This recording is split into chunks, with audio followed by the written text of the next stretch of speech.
Hello and welcome to my channel.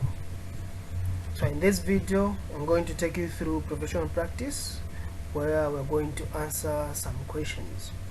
So if this is the first time you have visited my channel or watching any of my videos, please subscribe, hit the notification button so that whenever I post a video you'll be notified.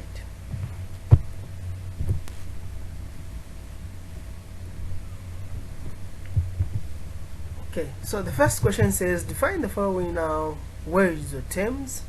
So there is ethics, policy, profession, and NMCZ. So ethics, this is a term that encompasses a variety of approaches to the understanding and examination of moral living. Then policy, this is a broad guideline or framework that describes how the organization should carry out operations to meet its goals and objectives. So this policy is it's a basis for decision making. Okay, profession, so there are a number of definitions for profession, but one of them is that a profession is an occupation that requires advanced knowledge and skills that grow out of society needs for special services. Or you can define it as an occupation that requires extensive training and the study and mastery of specialized knowledge.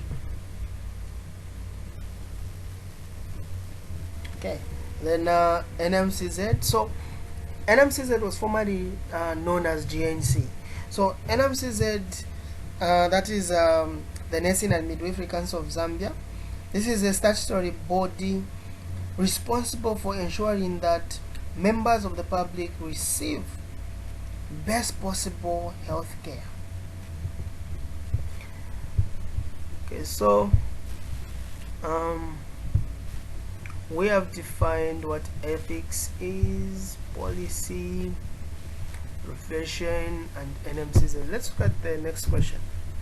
Mention 5 characteristics of a profession. Okay, so one of the characteristics is that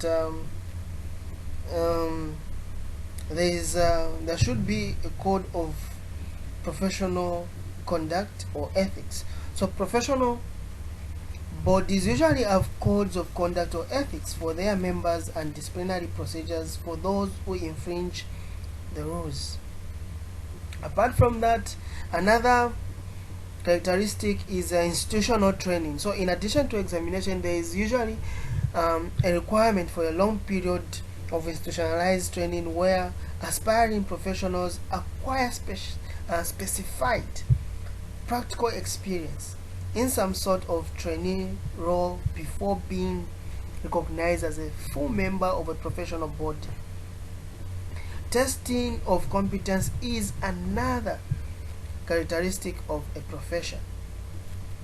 So before being admitted to membership of a professional body, there is a requirement to pass prescribed examinations that are based on mainly theoretical knowledge. Having talked about theoretical knowledge, another characteristic is skill based on theoretical knowledge. So professionals are assumed to have extensive theoretical knowledge and to possess skills based on that knowledge that they are able to apply in practice. Professional association is another characteristic of a profession. So professions usually have professional bodies organized by their members, which are intended to enhance the status of their members and have carefully controlled enhanced requirements. And the last characteristic is mobility. So the skill, knowledge, and authority of professionals belong to the professionals as individuals, not the organizations for which they work. So professionals are therefore relatively mobile in employment opportunities as they can move to other employers and take their talents with them. Okay, so those are some of the characteristics. They are not the only ones. There are a lot of characteristics of a profession. Question 3 is saying explain the following roles of a nurse: educator, advocator, counselor, and then the last one is saying manager or leader. Okay, so an educator. So a nurse is supposed to teach her clients on issues such as basic health care and nutrition. Then as an advocate, a nurse is supposed to speak on behalf of the clients and members of healthcare team. And then as a counselor, a nurse is expected to give advice to patients or clients on issues such as family planning, cleaning of the wound, taking of medications, the side effects, and so on. Okay, manager or leader.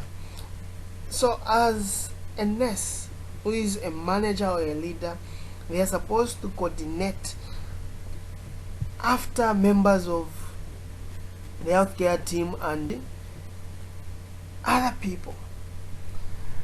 So we have explained a nurse as an educator, as an advocate, as a counselor, and as a manager.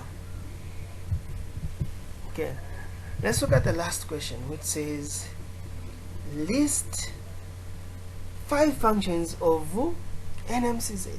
Like I said, the NMCZ is the new name, the old name is GNC. Okay, so it maintains the same functions. Despite changing the name, it maintains the same functions. So one of the functions is registers nurses and midwives, registers all nursing training in colleges, registers all nursing homes and agencies, regulate nursing homes and agencies, regulate professional code of nurses and midwives, regulate nursing and midwifery education, and also advises the minister on matters relating to nurses and midwives. Okay, so those are the few questions. That's 4 questions that I had for you. And if you like this video, okay, I want you to subscribe, and if you want more of contents like this in this format, let me know in the comment section.